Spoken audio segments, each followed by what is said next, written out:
Drag makeup tutorial, baby. Let's go. Starting off again by popping off the shirt, popping on the wig cap, and cleaning the sides of the face with rubbing alcohol and the eyebrows as well, so as to apply lots of glue.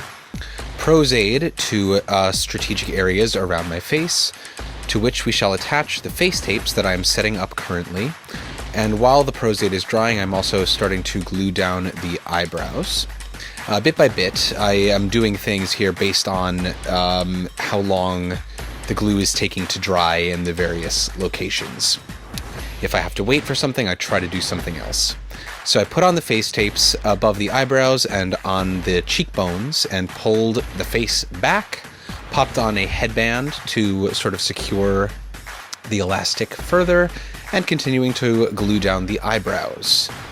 Popping on some deodorant there because, nobody likes to smell that, even me. Putting a bunch of Prozade around my mouth in preparation for the scar wax that you can see me molding currently. This scar wax comes out very hard and crunchy, and then when you mold it and play around with it with your fingers, it turns into a silly putty-ish kind of consistency and texture. And as you can see, I'm doing a mouthless situation. Popped a big old chunk of it over my mouth and am attempting to blend it out. Leaving a thin area by my lips in preparation for making a hole, which I made in order to sip coffee as I did this. It's always a pain in the butt to do this mouthless thing. I've done it in the past. I've done it with latex, a latex prosthetic, and once that went on, there was no coffee sipping whatsoever. With the scar wax, I had the option to extend my coffee sipping delight a little bit longer.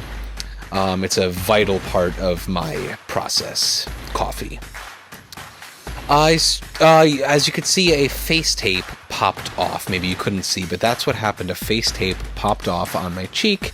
It happens from time to time. It is hugely irritating when it does happen. But I managed to fix it by adding lots of extra Prozade to that area and popping a new face tape on and pulling it right back. Went ahead and powdered the eyebrows. They had plenty of time to dry. And now I am going in with a eye primer, a white, thick, heavy cream eye primer. Usually I do the foundation first. That's my, most common workflow step. But this time I did the eyes first, and that was entirely because I wanted to get as much done on my face as I could before sealing that mouth. And I felt that once I started adding the foundation, the mouth was going to have to seal. So I worked on the eyes first. I put a bunch of white cream around my eyes. Again, not something that I always do, but I do it from time to time. It's just a Mayron white stick and going in with green eyeshadow and sketching out the general shape that I want. I was going for a sad eye this time, as if I was crying. And now I'm going in with a darker green. And this is what I do over and over and over again. Go in with progressively darker colors closer to my actual eyeball each time.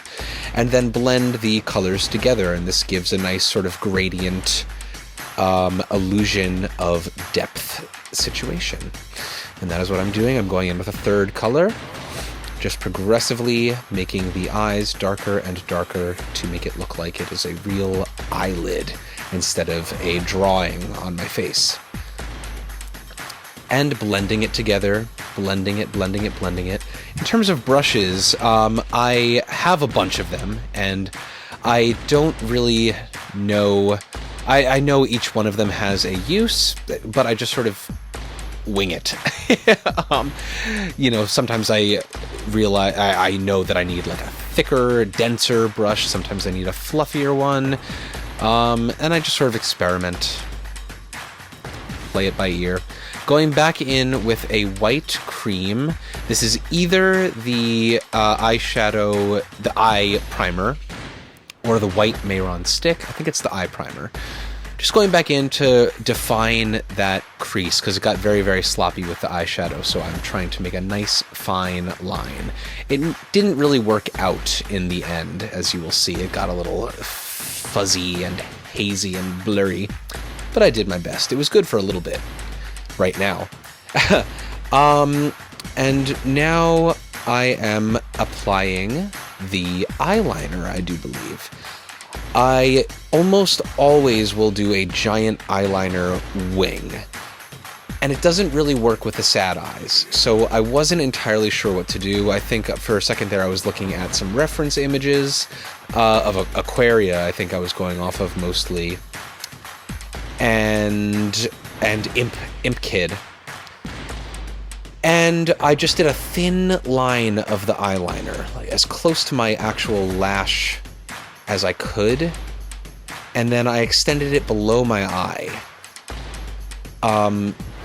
downwards, towards my ear, a little triangle from the outer corner of my eye down to my ear of black eyeliner, to further the sad illusion. And now I am taking that leap and filling in the hole on the mouth. So this was a challenge. I don't think that I molded it enough in my fingers before trying to stick it on my face. So it was somewhere between that, like, super easily malleable, Lord have mercy, I'm having trouble speaking today, aren't I? Silly putty consistency. I lost my train of thought. Darn it. Going in with foundation. This is my liquid foundation. I bought a new shade, one that is slightly lighter than that super dark orange stuff that I have used in the past. Still orange, but that seems to be what works for me, I think. And went in with concealer. Nice light concealer. This is all from MAC. This is liquid foundation and concealer from MAC. I really, really like it. It's what I've been using a lot recently. And going in with another liquid MAC foundation of a darker shade for the contour. Blending all of this out, by the way, with a Beauty Blender sponge. And just fine-tuning various things. This is the first time-lapse that I've done where I have done absolute minimal editing, by the way. You're seeing almost the entire process from start to finish, with a few cuts here and there for bathroom breaks. It wouldn't be fair to make y'all watch a white background for an extended period of time. But this is me doing this look from start to finish. This is the entire process, mistakes and all. I hope that that's helpful. I think it will be. I hope it is. Now I'm sketching out my eyebrows after setting the liquid foundation with translucent loose powder. And I'm sketching out sad eyebrows after, adding dots in strategic locations based on my eyeball. That's an old trick that I've mentioned in a previous video and found somewhere on the internet myself. And then, not sure what was happening there. And now I'm going back into my eye with a green, I do believe, eyeshadow. And then a white cream, and then white eyeshadow. And I'm trying to give that, gradient white in the center look that I see on lots of drag queens. I tried to do that, and it worked okay. It worked okay. Now I'm going back in with pressed powders to further the highlight and the contour. These are all from MAC as well, and I've mentioned it many times in the past, but I love pressed powders. They are just easier to work with. But again, I'm sure there's a reason why all of the big wig makeup artists use the loose powder, and I'm trying to figure out what that reason is. I know there must be one. But for now, I'm continuing with the pressed powder parade. because it is so easy and it just pops so nicely.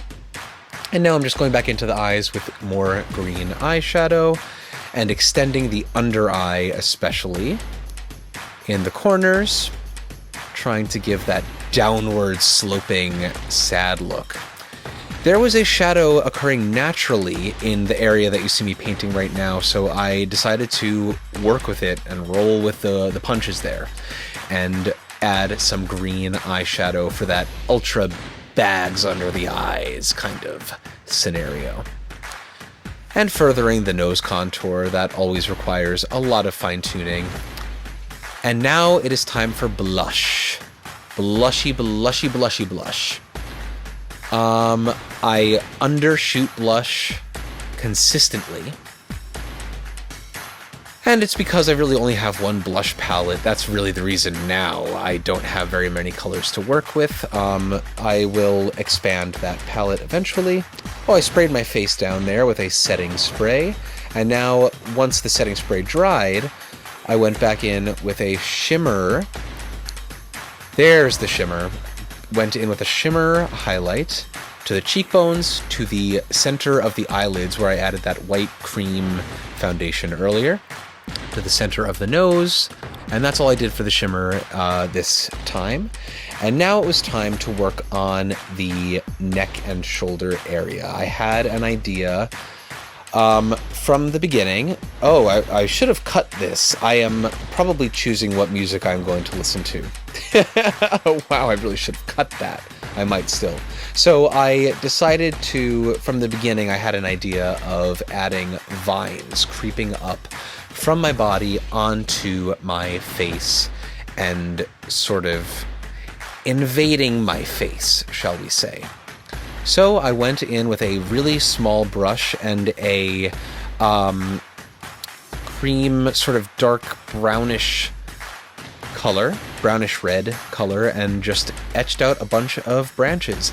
Now, you'll see what happens. I mess up here. As far as I'm concerned, I really liked the way that these branches looked as thin, cream, thin branches. And then what I decided to do was go back over all of these branches with a purple eyeshadow, and I was trying to create an illusion of these branches squeezing my face and bruising it. That was the idea that was going on in my head as I did this thing. But what it ended up doing was sort of thickening the branches and blurring them and kind of just sort of making them look sloppy, whereas they looked rather pristine and finely detailed before that. And then I ruined it a little bit. It still worked. I'm still pleased with the look overall. But you can flip back and forth between the before and after to see what that purple eyeshadow did. I'm not too pleased. Not too pleased. But this is how you learn. It would have been nice if it had worked, if it had made it look like each of these branches were squeezing my face. But my goodness, really, if I wanted to do that well, that would be hours of work. That would be a team of people, working on my face to try to make it look that good, I think. So I took a break from the face area and I started to apply everything to my chest, extend the branches down.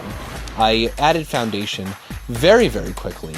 I had thought for a while that I wouldn't really need it, so I didn't apply it earlier, but then I realized that I did, in fact, need the foundation. So I put that on, set it with a translucent powder, and then went to town with the branches, just extending them kind of at random all over the place with the same cream foundation. And then I just sort of started adding branches, and this was really, I was going for the illusion of branches, the illusion of busyness, of like overgrowth and, like thorn bushy, just stuff. And once I was satisfied with that, I set it with translucent powder, fiddled with the face area a little bit more, and then it was time for the lashes. And I'm applying mascara to the top and bottom lashes, just to make sure that my natural lashes blend with the false ones. And it's especially important to put on the mascara after sending translucent powder flying everywhere. My lashes usually end up white. I am applying single lashes to the bottom area, a few of them. I think that's what I did. And now I'm applying the top lashes, which was a couple of small, au naturel, shall we say, lashes with stacked with some construction paper lashes cut out. And this I did right before putting them on. I made these lashes, stacked them, and cut out the construction paper. I wanted a sort of spiky look. And that is it, you guys. Thank you so much for watching, and here is the final transformation.